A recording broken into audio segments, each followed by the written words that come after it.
আজ আমি দিয়ে দিচ্ছি তোমাদের সিসিবিজি 10 পেপারের last minute final suggestion Netaji Subhas Mukta Vishwavidyalaya থেকে যারা এবছর অর্থাৎ 2026 সালে ফাইনাল এক্সাম দিচ্ছ second year Bangla honours CCBG 10 পেপারের লাস্ট মিনিট ফাইনাল সাজেশন যেগুলো দিচ্ছি সেগুলোই দেখে যাও, সেগুলোই ফলো করো।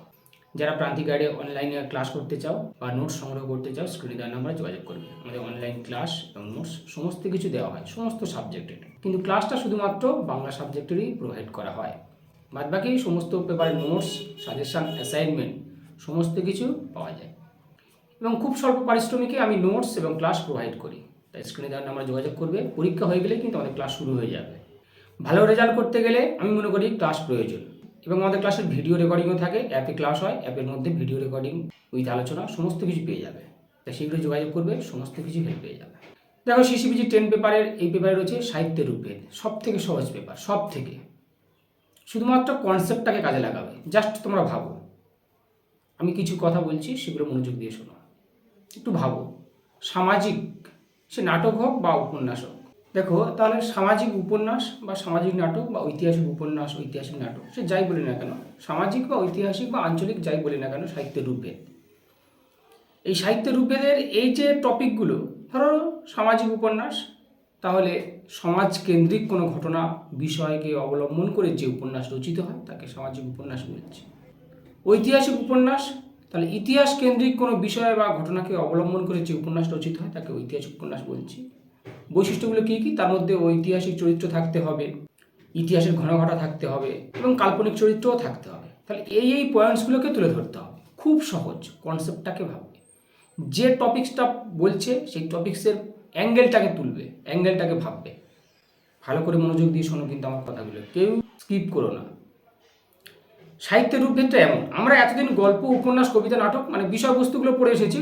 আমরা গল্প পড়েছি, উপন্যাস পড়েছি, নাটক পড়েছি। এবারে এই গল্প কাকে বলে, ছোট গল্প কাকে বলে, উপন্যাস কাকে বলে, নাটক কাকে বলে, কবিতা বা কাব্য কাকে বলে। এবার উপন্যাসের অনেক শ্রেণী বিভাগ রয়েছে, নাটকের অনেক শ্রেণী বিভাগ রয়েছে।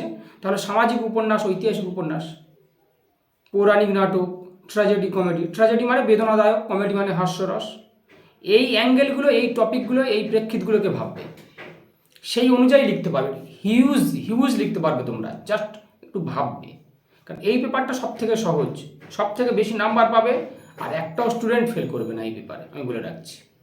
যার লেখনী ক্ষমতা রয়েছে সে প্রচুর লিখবে, লিখে কমপ্লিট করে উঠতে পারবে না। আর এটা তো আমি বলেছি যে কেউ একটাও কোশ্চেন ছাড়বে না, 50-এর 50 অ্যান্সার করবে। তোমাদের তো 5টা কোশ্চেন লিখতে হয় 2 নাম্বার করে, সেখানে দরকার হয় একটা অতিরিক্ত লিখবে, মানে 50-এর মধ্যে ধরো 52 লিখলে, অ্যান্সার করলে নো প্রবলেম। কিন্তু দিনের শেষে যে কোনো মূল্যে আমি চাই তোমরা 50-এর 50 অ্যান্সার করে এসো, যাই লেখো না কেন। এটা আমি বারবার প্রত্যেকটা ভিডিওতে বলছি, 50-এর 50 অ্যান্সার করবে। এই পেপারটা বিশেষ করে সাহিত্যের রূপভেদের সমস্ত কোশ্চেন তোমাদের জানা, সমস্ত কোশ্চেন। আমার সাজেশন লাগবে না, নোটসও পড়তে হবে না, কিচ্ছু করার দরকার নেই। 2-3 দিন মোটামুটি বই গোটা রিডিং দাও, আর যদি নোটস থেকে থাকে সেগুলোই পড়ে যাও, কোনো সাজেশনের প্রয়োজন নেই। সমস্ত অ্যান্সার তোমরা লিখতে পারবে, জাস্ট একটু ভাববে। আমি কোশ্চেনগুলো বলছি, দেখো। প্রথমে রয়েছে মহাকাব্য, লিখে নাও। মহাকাব্য কীরকম কোশ্চেন পড়ে? মহাকাব্য বলতে কী বোঝো বা মহাকাব্য কাকে বলে বা মহাকাব্যের সংজ্ঞা, মহাকাব্যের বৈশিষ্ট্য, জাতীয় মহাকাব্য এবং সাহিত্যিক মহাকাব্যের মধ্যে পার্থক্য কোথায়। সার্থক সাহিত্যিক মহাকাব্য মানে মধুসূদন দত্তের মেঘনাদ বধ কাব্য। এই মেঘনাদ বধ কাব্য সম্পর্কে তোমরা অবশ্যই প্রত্যেকেই জানো, কিছু না কিছু জানো। আমার পড়ার দরকার নেই, নোটস পড়তে হবে না বা বই পড়তে হবে না। কিন্তু মধুসূদন দত্তের মেঘনাদ বধ কাব্য সম্পর্কে জানে না এমন মানুষ মনে ভূভারতে কম রয়েছে, সেই সম্পর্কে লিখতে হবে। সার্থক। সনেট, সনেট বলতে কী বোঝো, সনেটের বৈশিষ্ট্য, বাংলা সাহিত্যে সার্থক সনেট, বাংলা সাহিত্যে সার্থক সনেট ধর্মী রচনা সম্পর্কে লিখতে হবে। আমার কোশ্চেন শুধু টপিক্সটা হলেই হবে, কি পড়ছে দেখার দরকার নেই। এই কোশ্চেন প্যাটার্নটাকেই তোমরা শুধু জাস্ট ধরো। তারপর রয়েছে দেখো সামাজিক নাটক, ঐতিহাসিক নাটক। সামাজিক কোনো বিষয়কে অবলম্বন করে যে নাটক রচিত হয়, ঐতিহাসিক কোনো বিষয়কে অবলম্বন করে যে নাটক রচিত হয়, সব একই সংজ্ঞা, শুধু নাটকের জায়গায় নাটক, উপন্যাসের জায়গায় উপন্যাস।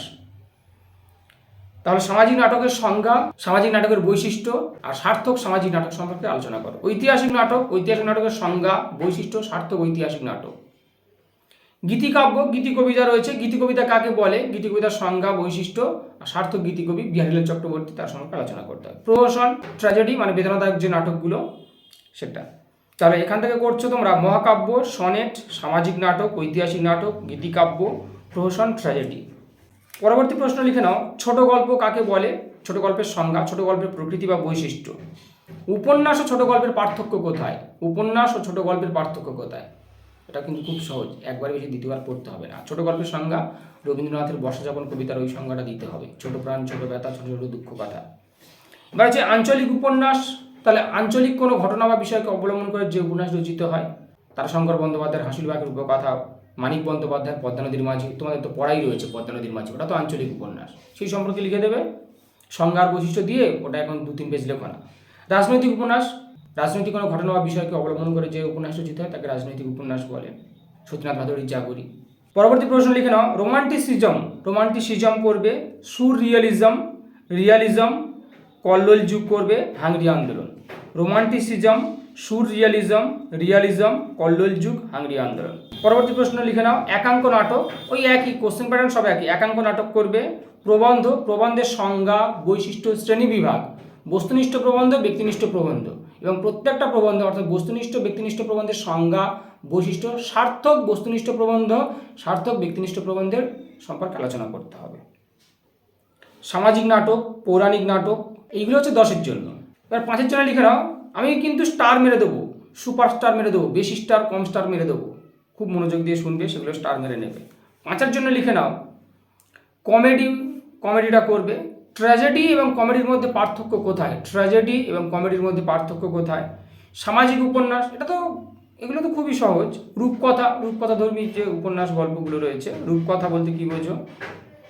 নভেল ও রোমান্সের মধ্যে পার্থক্য, ওখানে কিন্তু আমরা করছি উপন্যাস ও ছোট গল্পের পার্থক্য, এখানে করবে নোভেল ও রোমান্সের মধ্যে পার্থক্য। অ্যাবসার্ড ড্রামা, একঘেয়েমি নাটক, বাদল সরকারের বাকি ইতিহাস। আদি মহাকাব্য ও সাহিত্যিক মহাকাব্যের পার্থক্য, আদি মহাকাব্য ও সাহিত্যিক মহাকাব্যের পার্থক্য। ট্র্যাজেডি ও কমেডির পার্থক্য।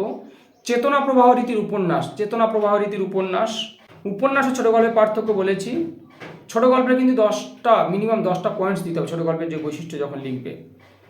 প্রহসন, প্রহসন বলতে কী বোঝো? অনুগল্প, মানে ক্ষুদ্র ছোট গল্পগুলো আর কি। অনুগল্প, অনুগল্প আর ছোট গল্পের পার্থক্য। রূপকথা ছোট গল্পের পার্থক্য, অনুগল্প ছোট গল্পের পার্থক্য, রূপকথা ছোট গল্পের পার্থক্য, লঘু প্রবন্ধ, এগুলো 5-এর জন্য। জাস্ট একদিন সময় দেয়, 5 ঘন্টা একদিন সময় দাও। আর সাহিত্য রূপে 2 দিন, এই 3 দিনের সিলেবাস কমপ্লিট। 5 ঘন্টা করে যদি পড়ো তাতেও কমপ্লিট হয়ে যাবে, শুধু কনসেপ্টটাকে ভাববে। স্টার মেরে নাও এবারে। মহাকাব্যটা স্টার মারো, মহাকাব্যটা সুপার স্টার মারো, বেশি বেশি স্টার মারো। মহাকাব্য, সনেট, ট্র্যাজেডি, গীতিকাব্য বা গীতিকবিতা। মহাকাব্য, সনেট, কোশ্চেন প্যাটার্ন কিন্তু সব একই। প্রত্যেকটা সংজ্ঞা, বৈশিষ্ট্য, সার্থক উপন্যাস, গল্প, নাটক যাই হোক না কেন সেই টপিকস অনুযায়ী সার্থক কাহিনী সম্পর্কে আলোচনা করতে হবে। তাহলে মহাকাব্য, সনেট, ট্র্যাজেডি, গীতিকবিতা বা গীতিকাব্য, এই কটা সুপারস্টার মারো। অল্প স্টার মারবে সামাজিক নাটক, সামাজিক নাটকটা। আর এখান থেকে মডিউল 2 থেকে তোমরা আঞ্চলিক উপন্যাস ও রাজনৈতিক উপন্যাস সুপারস্টার মারো, আঞ্চলিক উপন্যাস ও রাজনৈতিক উপন্যাস। আর এখান থেকে রোমান্টিসিজম, সুররিয়ালিজম, কল্লোল যুগ, রোমান্টিসিজম, সুররিয়ালিজম, কল্লোল যুগ সুপারস্টার মারো। আর রিয়ালিজম যুগ, হাংরি আন্দোলন আর ছোট গল্পের প্রকৃতি, এগুলো অল্প স্টার মারবে। প্রহসন, এগুলো অল্প স্টার মারবে।